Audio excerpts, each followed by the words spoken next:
ஓம் சாந்தி.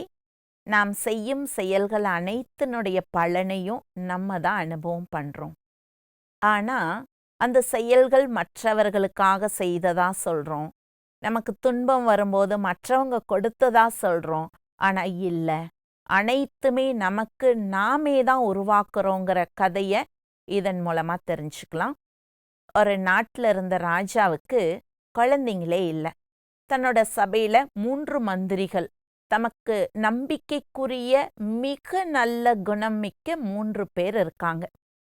3 பேர்ல யார தனக்கடுத்து இந்த நாட்டை ஆள்வதற்கான அரச பதவியை கொடுக்க முடியுங்கிறதுல குழம்பி போறாரு.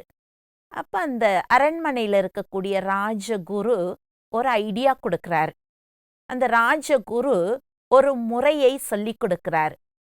இது மாதிரி செஞ்சீங்கன்னா இந்த 3 பேர்ல யார் இந்த நாட்டை ஆள்வதற்கு தகுதியானவர்கள் என்பதை கண்டுபிடிக்க முடியும்னு சொல்றார். அதன்படி ராஜா அடுத்த நாள் அரசவையில 3 மந்திரிகளையும் கூப்பிடுறார். கூப்பிட்டுட்டு 3 பேருக்கும் தனித்தனியா தன் உயரத்தை காட்டிலும் உயரமான கோணிப்பைய கொடுத்துட்டு, காட்டுக்கு போயிட்டு நீங்க இந்த கோணிப்பை நிறையா காய்கறிகள், பழங்கள், விதைகள் என்னெல்லாம் சாப்பிடுவதற்கு தகுதியானதா இருக்கோ அதெல்லாம் இது ஃபுல்லா நிறைச்சு எடுத்துட்டு வாங்க. நீங்க இதைய கொண்டு வரும்போது அதைய நான் யாருக்கு வேணாலும் கொடுப்பேன். நான் திறந்தெல்லாம் பார்க்க மாட்டேன். நீங்க கொண்டு வாங்க.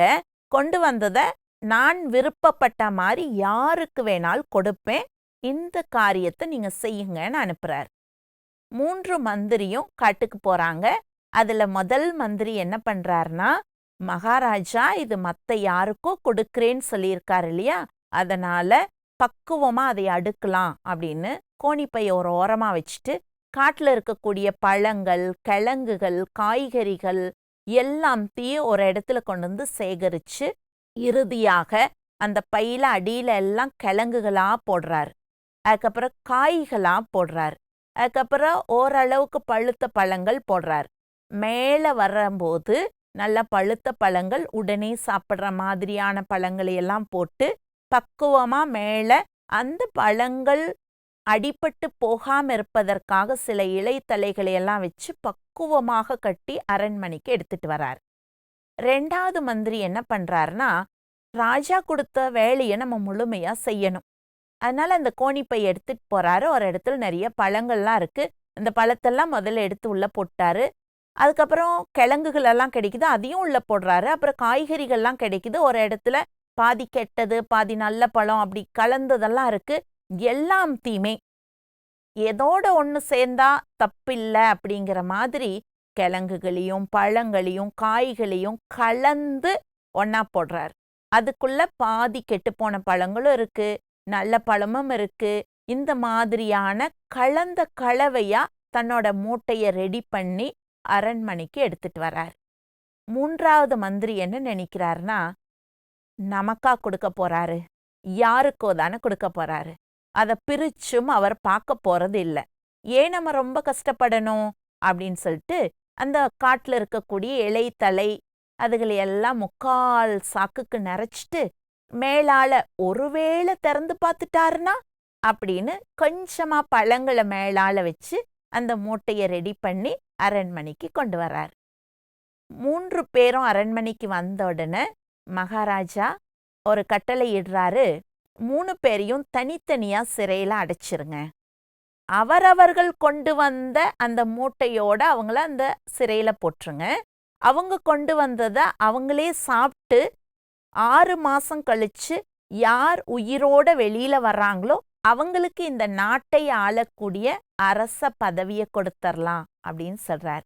3 பேரையும் தனித்தனியா சிறையில அடைச்ச உடனே முதல் மந்திரி பக்குவமா எடுத்துட்டு வந்திருந்தார் இல்லையா, அந்த சிறைச்சாலைக்குள்ள போனோன்னா அதெல்லாம் பிரிச்சு பக்குவமா அடுக்கி 6 மாதங்களும் உணவை உட்கொண்டு ஆரோக்கியமா வெளியில வந்தாரு. 2வது ஆள், அந்த உணவுகள் கெட்டுப்போன பழமும் இருந்தது, நல்ல பழமும் இருந்தது, கிழங்குகள் பழங்கள் எல்லாம் மிக்ஸ் பண்ணினதுனால அவருக்கு 6 மாசம் வரையில அது தாங்கவே இல்ல. 3 மாதத்துக்குள்ளேயே கெட்டு போயிட்டு, பாதி உணவுகள் தான் சாப்பிடுறதுக்கு தகுதியுடையதா இருந்தது. அதனால 6 மாதம் கழிச்சு வியாதியோட வெளியில வந்தாரு. 3வது மந்திரி 2 நாள் சாப்பிடுறதுக்கான பழங்கள் தான் வச்சிருந்தாரு. 6 மாதங்கள் அவருக்கு எதுவுமே கொடுக்கப்படல. அதனால அவர் உயிரை விட்டிருந்தாரு. இந்த கதையிலிருந்து நமக்கு என்ன தெரியுதுன்னா, நான் என்ன செய்கின்றேனோ அது எனக்கு தான் அனைத்தும் பலனாக அமையுதுங்கிற உண்மையை உணர்ந்தால், ஒவ்வொன்னையும் எனக்கு செய்தா எப்படி பக்குவமாக பார்த்து செய்வோமோ அப்படி ஒவ்வொரு காரியத்தையும் நாம் செய்ய முடியும். இதன் மூலமாக நமக்கும் நன்மை இருக்கும், நம்மை சார்ந்தவர்களுக்கும் முழுமையான நன்மை அடங்கி இருக்குங்கிறத நம்ம தெரிஞ்சுப்போம். ஓம் சாந்தி.